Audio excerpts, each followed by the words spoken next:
மாலை நேரங்களில் மதுவால் மயக்கி ஆட்சியை பிடிக்கும் கூட்டம். ஒவ்வொரு மதுக்கடைகளிலும் மாலை நேரங்கள் மட்டுமல்ல, கடை திறக்கும் ஆரம்ப நேரத்திலிருந்தே இப்படி இளைஞர்களையும் ஆண்களையும் மதுவால் மயக்கி ஆட்சி நடத்துகிறார்கள்.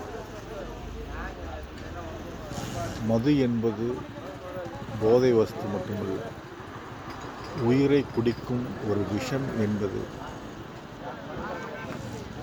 ஒரு விஷத்தை கொடுத்து மானிடத்தை கெடுக்கும் அரசு தேவைதானா? அதை விசாரிப்பதற்காகவே குழுக்களை அமைக்க வேண்டும். அப்படி விசாரிக்கும் பொழுதுதான் மதுவை ஒழிக்க முடியுமா என்ற அச்சம் ஏற்படுகிறது. மதுவால் மானிடர்கள் கெட்டு சீரழிகிறார்கள். இதை தடுக்க வேண்டும். தடுத்தால் மட்டுமே விற்பனையாளர்கள் நிர்ணயிக்கப்பட்ட விலையிலிருந்து அதிகபட்சமாக வசூலிக்கிறார்கள். அதன் மூலம் பல கோடிகளுக்கு அதிபதியாகிறார்கள். பாவப்பட்ட உழைப்பாளிகளும் ஏழைகளும் அதற்கு அடிமையாகி